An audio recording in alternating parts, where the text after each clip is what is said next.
Coba deh ingat-ingat, pernah nggak sih punya manajer yang benar-benar hebat? Atau sebaliknya, yang ya bikin kerja jadi nggak enak? Kayaknya kita semua punya ceritanya masing-masing ya. Nah, di sini kita bakal bedah tuntas apa sih manajemen itu sebenarnya dan apa yang ngebedain manajer yang baik dari yang buruk. Oke, kita mulai dari pertanyaan yang paling gampang tapi dalam. Pertanyaan yang kayaknya semua orang bisa relate, soalnya ya kita semua pernah punya bos kan? Coba dibayangin skenarionya. Di satu sisi, ada kerjaan yang tujuannya nggak jelas. Tiap gerak-gerik diawasin, alias di micromanage. Bikin frustrasi kan? Nah, bandingin sama sisi lain, di mana visi tim itu jelas banget, kita ngerasa dipercaya, didukung penuh. Jauh banget kan bedanya? Nah, seringkali yang jadi pembeda utamanya itu ya satu hal, kualitas manajemennya.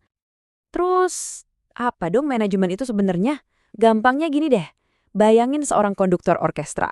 Dia kan nggak mainin semua alat musik ya kan? Tapi dialah yang mastiin semua pemain main dengan harmonis, jadi satu kesatuan musik yang indah.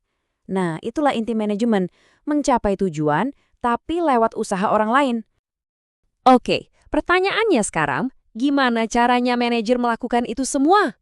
Nah, kita bisa pecah pekerjaan mereka jadi semacam cetak biru atau blueprint yang isinya 4 bagian simple. Kita mulai dari fungsi-fungsi intinya dulu ya. Ini dia nih 4 pilar utamanya. Perencanaan, pengorganisasian, kepemimpinan, dan pengendalian. Dan ini tuh bukan sekedar daftar checklist loh, anggap aja ini sebuah siklus yang muter terus, jadi pondasi dari semua yang dikerjain manajer. Yuk kita kupas satu-satu. Yang pertama, perencanaan. Ini tahap arsiteknya nih. Sebelum kita bangun gedung, kita butuh blueprintnya kan? Nah, manajer itu yang netapin tujuan.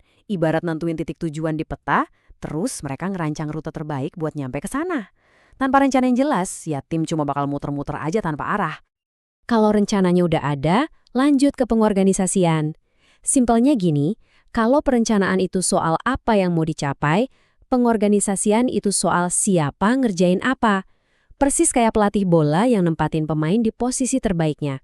Semua orang jadi tahu perannya masing-masing buat ngejalanin strategi biar menang. Selanjutnya ada kepemimpinan. Nah, ini nih percikan apinya. Kita bisa aja punya rencana paling jenius dan struktur tim paling rapi di dunia. Tapi tanpa kepemimpinan, semua itu nggak akan gerak. Ini bukan soal nyuruh-nyuruh ya. Ini lebih ke soal ngasih inspirasi. Gimana caranya bikin tim Now ngejar tujuan bareng-bareng, bukan cuma ngerasa harus. Dan yang terakhir, tapi krusial banget buat mastiin semua tetap di jalurnya adalah pengendalian. Anggap aja ini sistem GPS-nya. Manajer tuh terus-terusan ngecek kemajuan dibandingin sama rencana awal.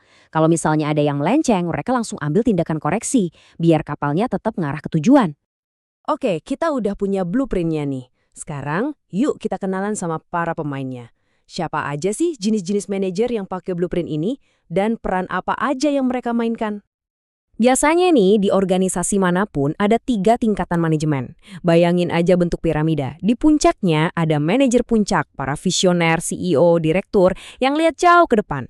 Terus di tengah ada manajer menengah yang tugasnya nerjemahin visi itu jadi rencana-rencana konkret.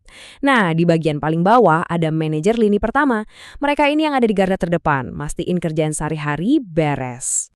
Eits, tapi tingkatan jabatan itu baru sebagian ceritanya loh. Setiap manajer, nggak peduli posisinya di mana, itu harus bisa pakai banyak topi yang beda-beda. Nah, peran-peran atau topi ini bisa kita kelompokin jadi 3 kategori utama. Nah, di slide ini nih kelihatan banget kan betapa kompleksnya kerjaan seorang manajer. Coba lihat deh peran-perannya. Bisa jadi dalam satu pagi aja, seorang manajer tuh harus jadi negosiator pas rapat. Abis itu langsung jadi pemimpin yang nyemangatin timnya. Sorenya udah jadi juru bicara buat departemen lain. Bener-bener pekerjaan yang dinamis banget.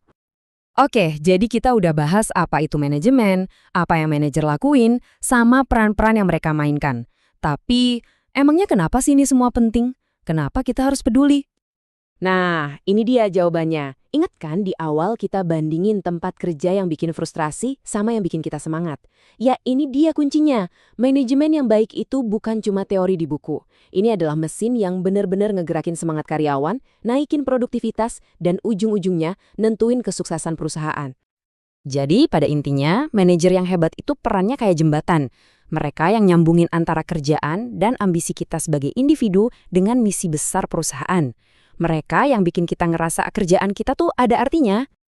Dan poin tadi itu jadi kesimpulan yang pas banget. Entah Anda seorang manajer atau Anda bekerja di bawah seorang manajer, ngertiin dasar-dasar ini tuh penting banget buat sukses. Nah, sebagai penutup, coba deh renungin peran Anda sendiri. Dari 4 fungsi tadi, perencanaan, pengorganisasian, kepemimpinan, dan pengendalian, mana nih yang jadi kekuatan terbesar Anda?